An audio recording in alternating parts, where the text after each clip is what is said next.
Hello everyone, welcome you all. मैं श्वेता जायसवाल आप सभी का हमारे online platform RS classes the परीक्षा में स्वागत करती हूँ।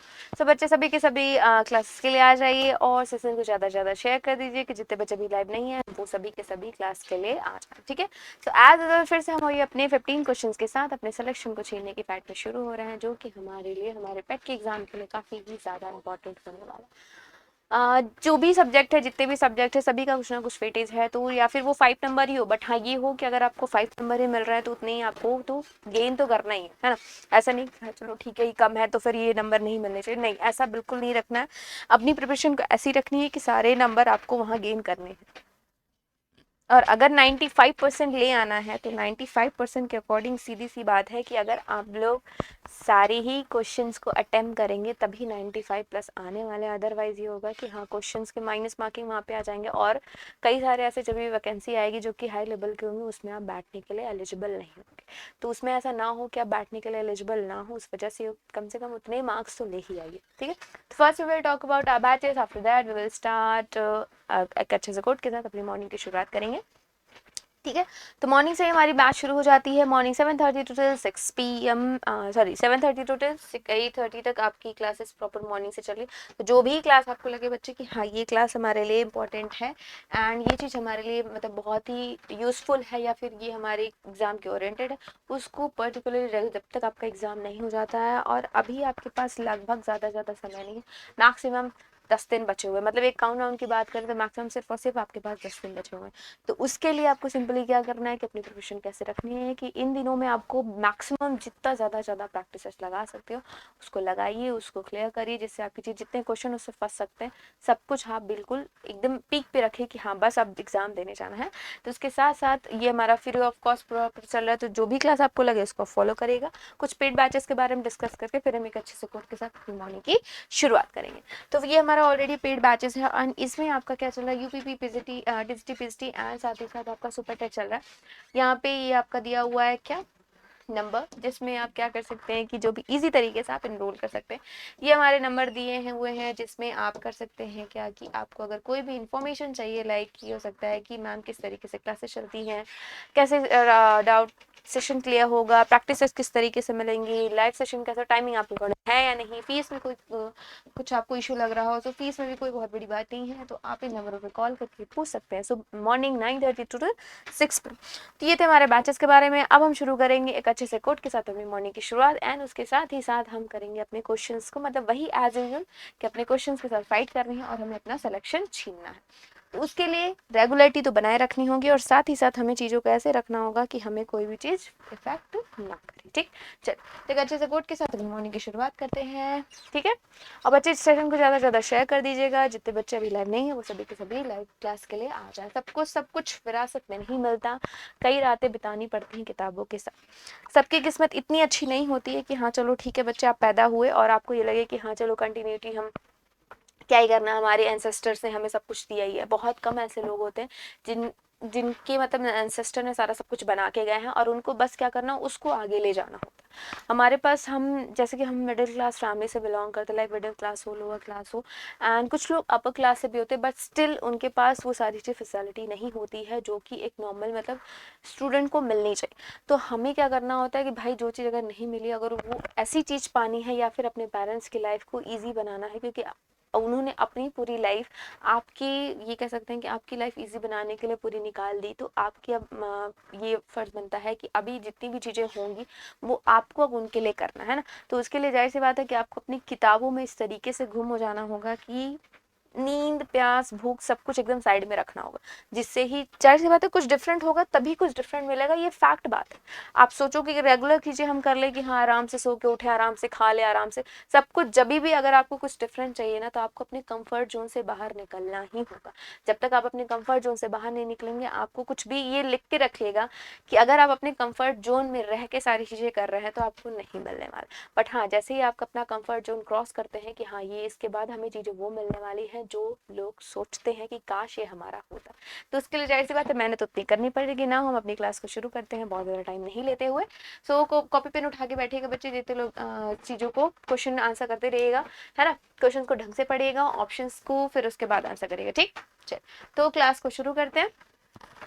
फर्स्ट क्वेश्चन ऑन योर 3 मानव शरीर में यूरिया का संश्लेषण कहाँ होता है? Where does the synthesis of urea take place in the human body? इसके लिए ऑलरेडी मैंने इसके पहले भी इससे रिलेटेड कई सारे मैंने क्वेश्चन आपको कराए हैं और साथ ही साथ इसके बारे में बहुत कुछ मैंने आपको बताया भी है। आई होप ये किसी का रॉन्ग नहीं होना चाहिए, जितना मुझे लगता है ना, किसी का भी रॉन्ग नहीं होना। रीज़न ये है कि हाँ सभी के सभी का ये कि भाई ये ऑलरेडी इससे रिलेटेड सेम ऐसा क्वेश्चन नहीं था, बट हाँ इससे रिलेटेड हमने क्वेश्चन कर रखा। तो आज का हमारा क्वेश्चन क्या कह रहा है? आज का हमारा क्वेश्चन ये कह रहा है कि where does the synthesis of the urea take place in the human body? मानव शरीर में यूरिया का संश्लेषण कहाँ होता है? यूरिया का संश्लेषण पूछा गया है, तो आपको आंसर करना है यहाँ पे कि मानव शरीर में यूरिया का संश्लेषण मतलब कि फॉर्मेशन कहाँ पे होता है? किडनी में, लिवर में, लंग्स में, या फिर आपकी आंत में, है ना? बताइएगा, आंसर करिए इसका सभी के सभी। आंसर करने के बाद नाउ विल डिस्कस कि एग्जैक्टली इसका आंसर क्या होगा। ठीक है,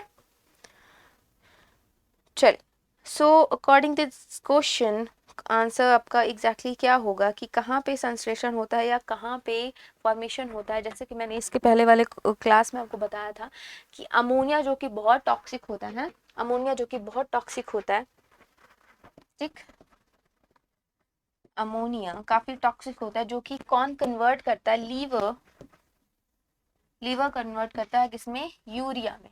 और यहीं पे ये जो यूरिया है ये कन्वर्ट करता है, किडनी कन्वर्ट करती है, किडनी कन्वर्ट करती है किसमें? यूरिन में, है ना? किसमें कन्वर्ट करती है? यूरिन।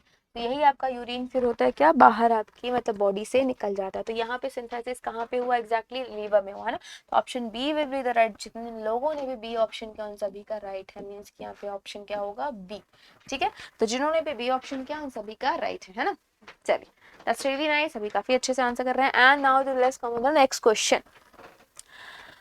सजीव और निर्जीव के बीच की कड़ी किसे माना गया है? आपको ये बताना है कि who is the consider to be the link between living and non living things. मतलब आपको ये बताना है कि यहाँ पे बैक्टीरिया, वायरस, प्रोटोजोआ, फंगस में से कौन सा जो नॉन लिविंग एंड लिविंग के बीच में कड़ी होती है।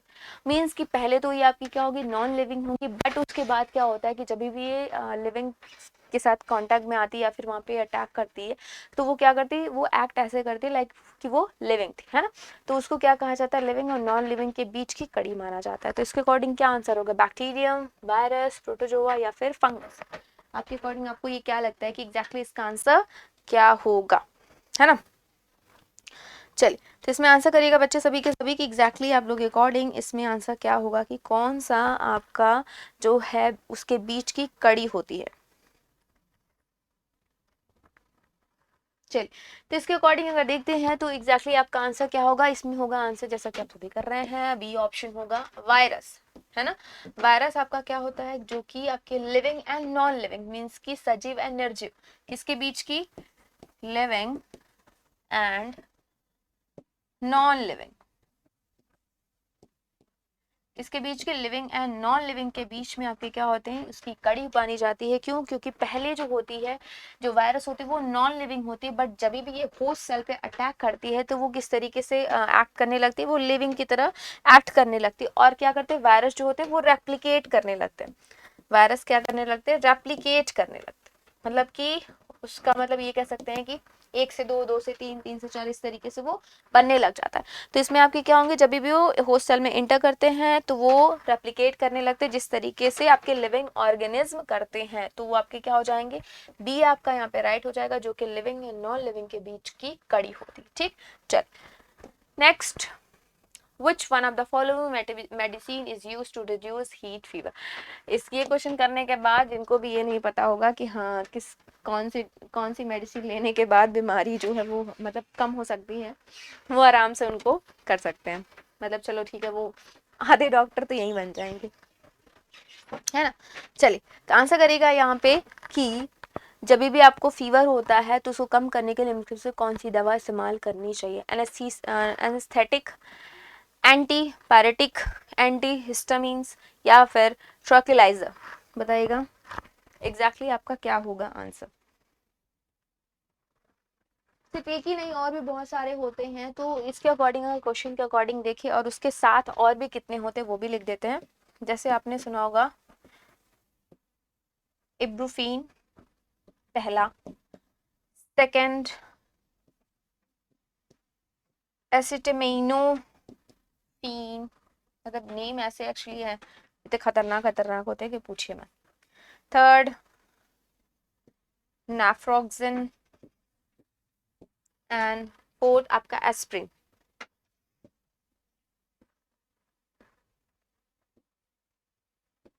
ये सभी के सभी आपके क्या होते हैं जो कि जनरली आपका फीवर से रिड्यूस कर सकते हैं, बट इसके अकॉर्डिंग अगर देखा जाए which one of the following medicine is used to reduce heat and fever, that will be antipyretic है।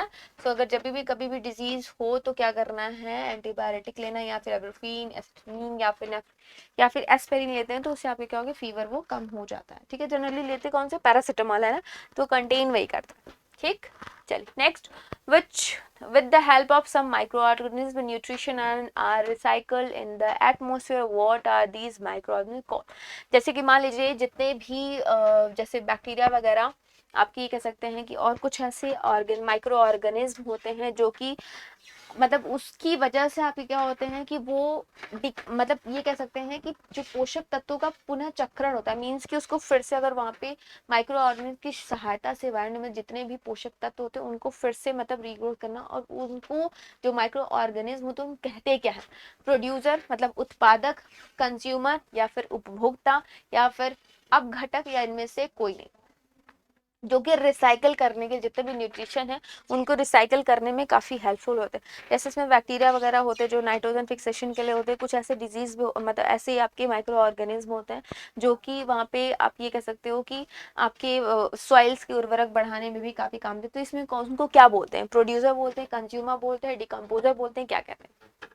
ठीक है, तो इसके अकॉर्डिंग अगर बोला जाए, अगर देखा जाए तो प्रोड्यूसर मीन्स कि वो कुछ रिलीज तो नहीं कर रहा है तो यहाँ पे प्रोड्यूसर होगा नहीं, है ना, पहला यही खत्म। उपभोक्ता, कंज्यूमर, वो कुछ कंज्यूम तो करने होगा नहीं, तो एग्जैक्टली क्या होता है, डिकम्पोजर कहा जाता है। ठीक है, डिकम्पोजर कहा जाता है। ठीक है, तो जिन्होंने ऑप्शन किया सी उन सभी का राइट है, क्या कहता है, डिकम्पोजर।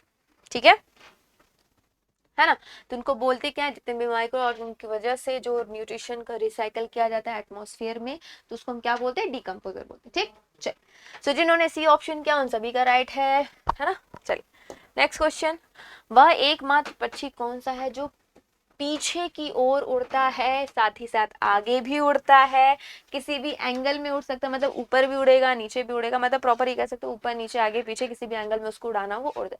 कबूतर, तोता, गुंजन पक्षी या फिर घरेलू गुर्राई, मीन्स की पिजन, पैरट, हमिंग बर्ड या फिर हाउस पैरो, बताइएगा कौन सा ऐसा बर्ड है जो कि आपकी अगर देखा जाए तो वो पीछे की किसी भी डायरेक्शन में, एनी डायरेक्शन, किसी भी डायरेक्शन में वो मूव कर सकता है या फिर उड़ सकता है, पीछे भी आगे तो जनरली करते ही हैं, ऊपर नीचे अगर उनको करना हो तो भी, बताइएगा। चलिए यहाँ पे एक चीज मेंशन भी कर देते हैं, कैसे, that's fly forward,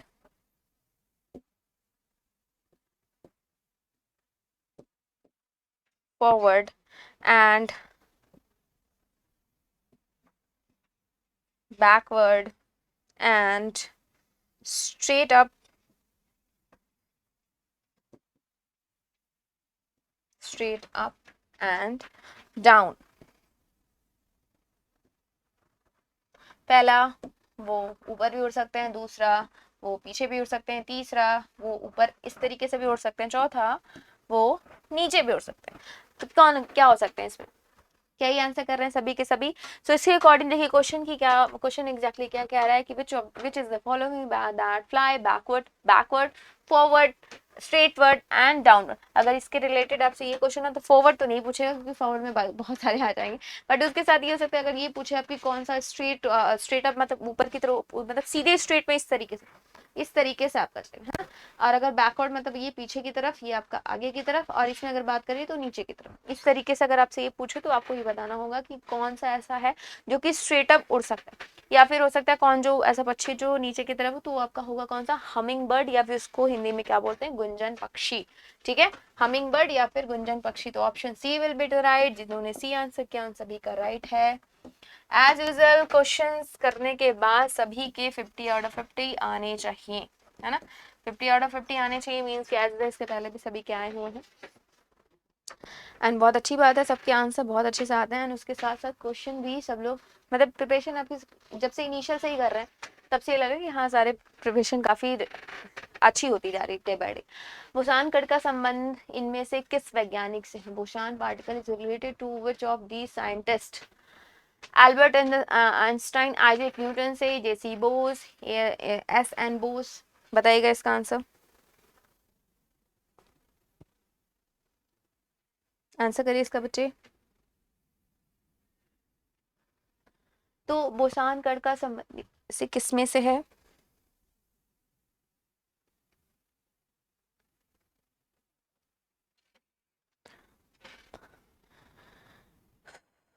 boson particle आखिर कहते किसे? चलो ये देख लेते हैं, है ना। बोसॉन पार्टिकल संबंध किसके? पहले तो बोसॉन पार्टिकल आपके होते क्या, जो कि पार्टिकल एनर्जी कैरी करते हैं थ्रू आउट द यूनिवर्स की बात करें, क्या कैरी करते? एनर्जी, है ना। दे कैरी द एनर्जी,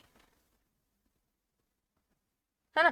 क्या कैरी करते हैं? एनर्जी कैरी करते हैं। And force through out the universe, मतलब पूरे ही यूनिवर्स में आपके क्या होते हैं? फोर्स को ये कह सकते हैं कि एक अच्छा खासा उसको कैरी करते हैं। तो बोसान कट की बात करें, एंड इसमें आपके जो जितने भी बड़े पार्टिकल होते हैं, बाकी आपके ये वो जितने भी आपके एटॉमिक वर्ड्स होते हैं, वो आपके डिवाइड होते हैं किस में? दो आपके पार्ट में, जो कि कंपोजिट। एक तो आपका कौन सा होता है? एक आपकी बात करें, एक तो आपका बोसान होता है, पहला आपका क्या होगा? दो बोसान होगा। एंड फर्स्ट अगर बात करें तो आपका क्या होता है? फेर्मिनस, फेर्मिनस। ठीक, ठीक है।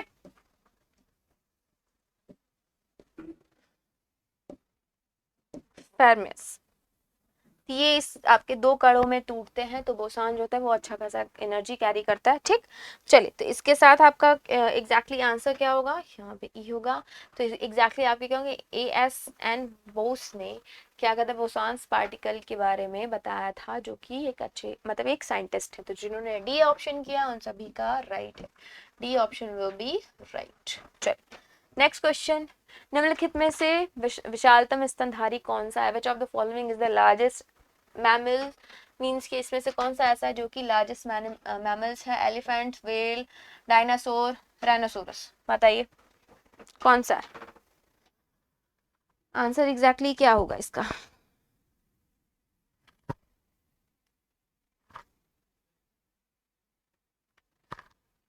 है ना। विच of the following largest animal? तो और अगर उसके बारे में बात करें जो कि लार्जेस्ट है, तो इसमें लगभग उनके लेंथ कितनी होती है? लेंथ आपकी 30 मीटर्स। लेंथ कितनी है? 30 मीटर्स। एंड अगर वेट की बात करें तो वेट कितनी होती है?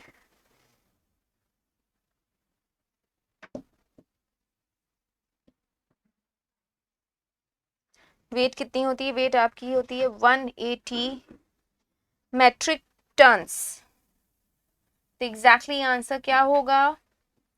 एग्जैक्टली इसमें अगर देखा जाए तो एग्जैक्टली आपको क्या होता है? Blue whale. ब्लू व्हेल की लेंथ जो होती है 30 मीटर। अगर फीट में बात करें तो 98 फीट। कितनी? 98 फीट। और किसकी होती है? ब्लू व्हेल की। ब्लू व्हेल जो होती है ऐसे मैमल्स हैं जिनकी अगर लेंथ एंड वेट की बात करें तो काफ़ी ज़्यादा होती है। लेंथ होती है 30 मीटर एंड उसके बाद अगर वेट की बात करें तो 180 मैट्रिक टन। तो इसमें जिन्होंने बी ऑप्शन किया उन सभी का राइट है। तो B option will be right. The which of the following is the largest mammals? That will be whale. ठीक है, ब्लू व्हेल। ओके, चलिए let's come on the next question.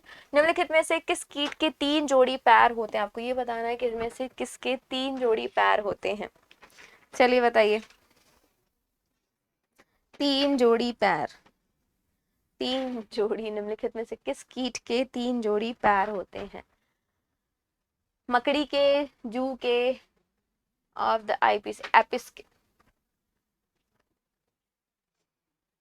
चलिए आंसर करेगा। तो इस क्वेश्चन के अकॉर्डिंग क्या पूछ रहा है कि कीट के 3 जोड़ी पैर होते हैं, आपके जू के भी होते हैं और एपिस के होते हैं। मतलब कि आपका बी एंड सी दोनों ही सही है। तो यहाँ इसके अकॉर्डिंग कौन सा राइट हो जाएगा? D. D will be the right answer. D आपका क्या हो जाएगा? राइट हो जाएगा, है ना। चल नेक्स्ट। चलिए सबसे बड़ा शावक कौन सा जानवर पैदा करता है? Which animal produce the largest cup? अब इसके पहले देखिए हमने क्या पढ़ा था कि जो मतलब हाथी, गैंडा, ऊंट एंड नीली वेल, ब्लू वेल।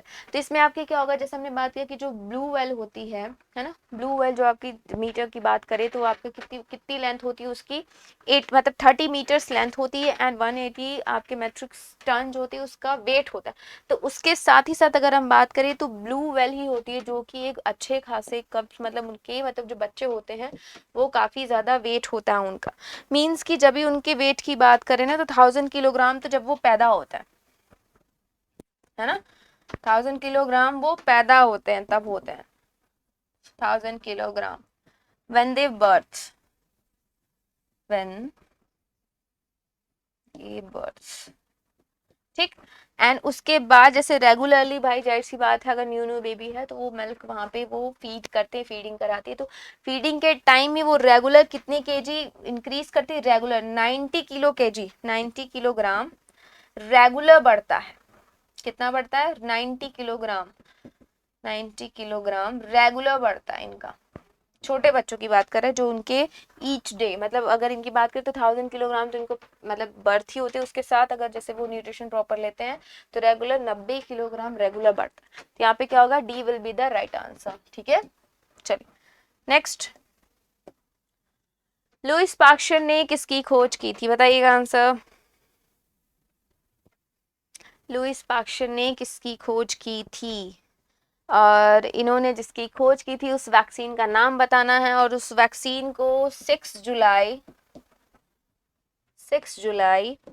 1885 में सबसे पहले लगाया गया था। लुईस पास्चर ने डेवलप किया था इसे। आई होप इस ये मे बी शायद ये क्वेश्चन रिपीटेड है एंड ये रीज़न ये है कि ये क्वेश्चन आपके आ सकते हैं मे बी, क्योंकि दैट्स वाई द रीज़न हम इसको बार बार उसको कर रहे हैं कि हाँ ये आप लोग भूलो नहीं, है ना। तो what did the Lewis pasture discover? इन्होंने क्या डिस्कवर किया था? इन्होंने एंटी रेबीज वैक्सीन डिस्कवर की थी जो कि फर्स्ट डोज कब लगाई गई थी? 6 जुलाई 1885 को। ठीक है, चलो तो इसके साथ चलते हैं नेक्स्ट क्वेश्चन पे। चलिए बताइएगा।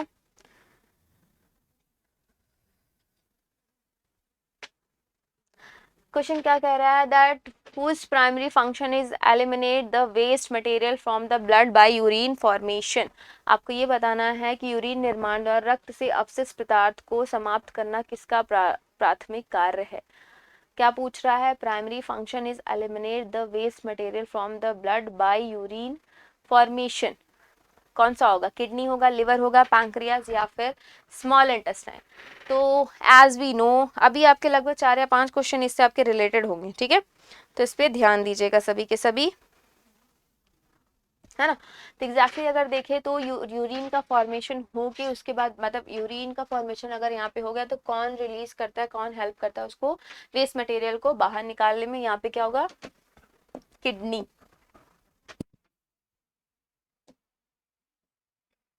Kidney will be the right answer. जिससे क्या होता है कि जब भी सबसे पहले वाले क्वेश्चन में भी आपको मैंने बताया था कि सब क्या होगा कि यहाँ पे किडनी क्या करती है? यूरिन मतलब ब्लड से जितने भी यूरिया होते हैं उनको यूरिन में कन्वर्ट करके फिर लिक्विड फॉर्म में उसको बाहर कर देती है।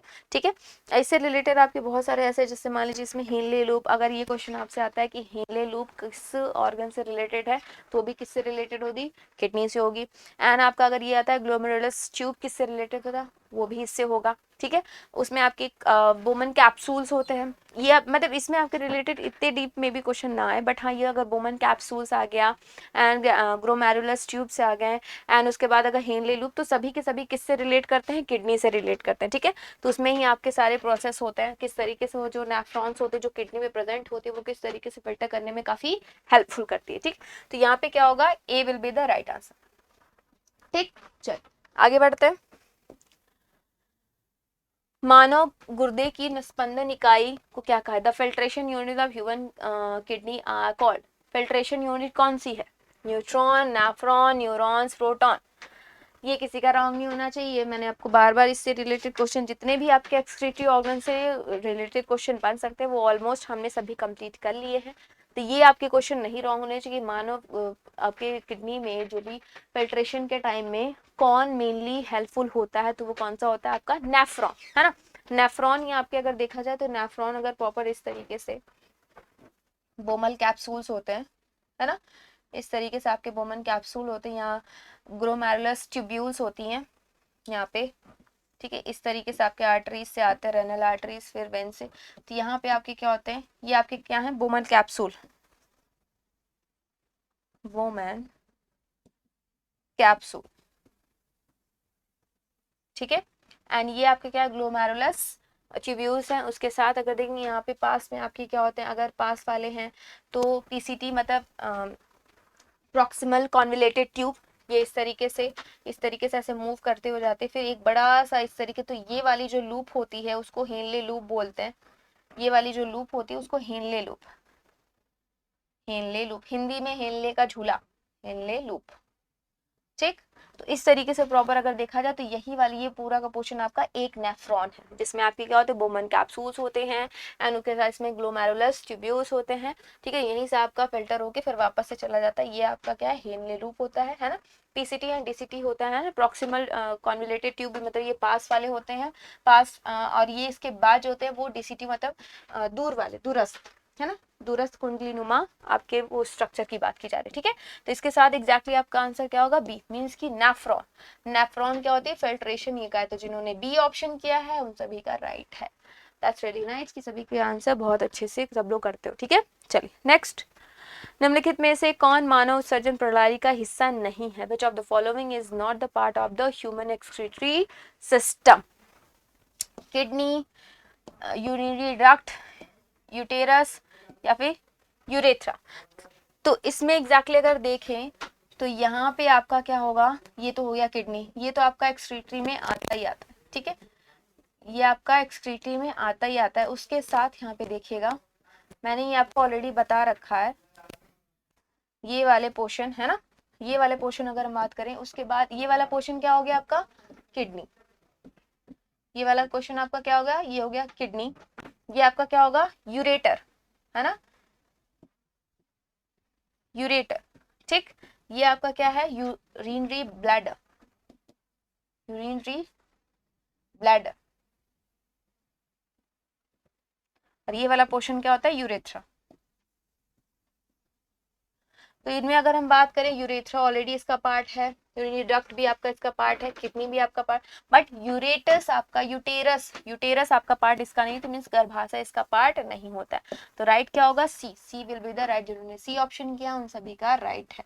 तो आंसर क्या होगा सभी का, सी, है ना। तो सी आंसर जिन्होंने किया उन सभी का यहाँ पे एग्जैक्टली राइट हो जाएगा। तो इस चीज को हमेशा ध्यान रखिएगा, कौन से उसके पार्ट हैं, कौन से उसके पार्ट नहीं है ना। चलो नेक्स्ट क्वेश्चन,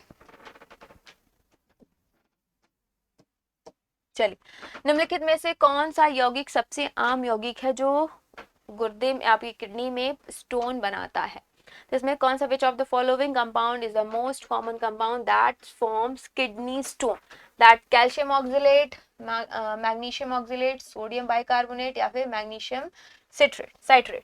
तो एग्जैक्टली इसमें आंसर आपका क्या होगा, निम्नलिखित में से कौन सा जो यौगिक जो सबसे आपकी जिस वजह से क्या होते हैं कि स्टोन का फॉर्मेशन होता है। तो इसमें अगर आंसर के अकॉर्डिंग देखा जाए, एंड उसके बाद मैंने इसके बारे में अभी आई थिंक नहीं बताया, हाँ, तो उसमें जो स्टोन जो फॉर्मेशन होता है, स्टोन का फॉर्मेशन वो कौन सा होता है, कैल्शियम ऑक्सलेट। तो इसमें आपका राइट आंसर क्या होगा, ए, ये चीज ध्यान रखिएगा, कैल्शियम ऑक्सलेट की वजह से क्या होता है, स्टोन का फॉर्मेशन होता है। ऑक्सलेट आपके जब भी अगर किसी को भी स्टोन की प्रॉब्लम होती है किडनी में, तो उनको क्या होता है, उनको टमाटर नहीं खाना चाहिए, जो कि उसमें ऑक्सलेट पाया जाता है बहुत ज्यादा। तो ऑक्सलेट कम होनी चाहिए, जैसी बात है। तो होता क्या है कि कैल्शियम ऑक्सलेट की वजह, मतलब जो स्टोन होती है ना वो कैल्शियम ऑक्सलेट की होती है। तो यहाँ पे क्या होगा, A option will be right, ठीक है। चल नेक्स्ट, नेफ्रोलॉजी से संबंधित है, नेफ्रोलॉजी किससे संबंधित है, nephrology is associated with, nephrology किससे रिलेटेड है, that will be liver, lung, kidney, या फिर ड्यूरेन। एंड स्टिल किसी का रॉन्ग नहीं होना चाहिए, रीजन क्योंकि इसके बारे में ऑलरेडी हम लोग कितनी बार, अगर सिर्फ और सिर्फ क्वेश्चन या ऑप्शन से ही देखेंगे ना, क्योंकि रीजन ये कि भाई अगर नेफ्रोलॉजी मीन्स, अगर नेफ्रोलॉजी थोड़ा सा कनेक्ट कर पा रहे होंगे तो नेफ्रोलॉजी मीन्स कि हम न्यूरॉन्स की बात कर रहे हैं, है ना। और अगर यहाँ पे न्यूरॉन्स की बात करें तो न्यूरॉन आपका किस में प्रेजेंट होता है, किडनी में प्रेजेंट होता है ना। तो इसमें आपके न्यूरॉन्स कहाँ प्रेजेंट होते हैं, जाहिर सी बात है किडनी में प्रेजेंट होते हैं। अब किडनी में प्रेजेंट हैं तो जाहिर सी बात है क्या होगा, नेफ्रोलॉजी किससे रिलेट करेगा, आपके किडनी से, ठीक है ना। तो अभी आप एक होमवर्क के लिए क्वेश्चन लिख लीजिएगा, होमवर्क के लिए, कि लीवर की स्टडी किस में की जाती है, लीवर की स्टडी कौन से ब्रांच में की जाती है, लीवर की स्टडी। होमवर्क के लिए ये वर्क सभी के सभी इसका आंसर कमेंट में करेंगे, और इसका आंसर आपका क्या होगा, किडनी। तो नेफ्रोलॉजी आपके किससे मतलब ये संबंधित है, कौन सी ब्रांच थी, आपको उसमें किसकी स्टडी की जाती है, किडनी की स्टडी की जाती है। ठीक है, so we all completed our 15 question. Okay, that's really nice कि हम लोगों ने प्रॉपर सारे क्वेश्चंस को अच्छे से किया है ना। चल, so we all completed our 15 question, that's really commendable. And जितने लोग भी क्लासेस के लिए कंटिन्यू थे एंड सबने बहुत अच्छे से आंसर भी किया है। सो जिनका भी 50 आउट ऑफ 50 है, दैट्स रियली नाइस। बट हाँ, से जिसका कम है उनको थोड़ी सी मेहनत, ज़्यादा नहीं, ठीक है। So thank you so much to everyone. ऐसे ही रेगुलर अपनी क्लासेस को बने रहिएगा। रेगुलर हमारी क्लास जो है वो 7:30 से शुरू होती है, एंड उसके बाद थोड़ा बहुत लेट भी हो जाता है, मैं थोड़ी कभी कभी हो जाता है लेट 1-2 मिनट। बट हाँ, रेगुलर आपकी क्लासेज जो होती है वो 7:30 से शुरू होती है, उसके बाद आपकी लगभग अराउंड 45 एंड 50 मिनट्स तक की पूरी क्लास होती है, जिसमें हम सारे क्वेश्चंस को बहुत अच्छे से करते हैं। तो साथ ही साथ क्या करेगा, अगर आपने अभी तक आरवीएस क्लासेस अपेक्षा को लाइक शेयर एंड सब्सक्राइब नहीं किया तो प्लीज लाइक करेगा, शेयर करेगा, सब्सक्राइब करेगा, और most of the thing revision करते रहना है। रिविजन बिल्कुल नहीं छोड़ना है, क्योंकि हमारे पास अभी पैक के एग्जाम के लिए बहुत ज़्यादा टाइम है नहीं। जस्ट बिकॉज ये फेस्टिव सीजन की वजह से हो सकता है थोड़ा सा लोग डिस्टर्ब भी हुए हैं, डिस्टर्ब इन द सेंस कि थोड़ा सा माइंड चेंज हुआ होगा।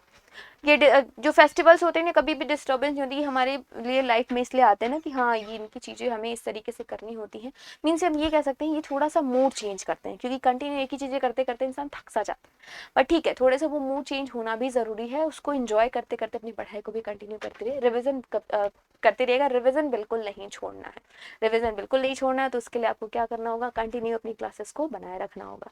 एंड आई मेक श्योर कि आप लोगों के लिए जितने भी क्लासेस हो रही हैं सभी में आपको बेस्ट से बेस्ट चीज़ें दी दें, और कुछ भी आपका रॉन्ग ना हो। तो अगर कुछ भी रॉन्ग नहीं होना है तो जाहिर सी बात आपको क्या करना हो, कंटिन्यूटी बनाए रखिएगा और रिविजन करते रहेगा। इसके साथ साथ कीप लर्निंग, कीप एक्सप्लोरिंग। ठीक है, thank you so much, thank you.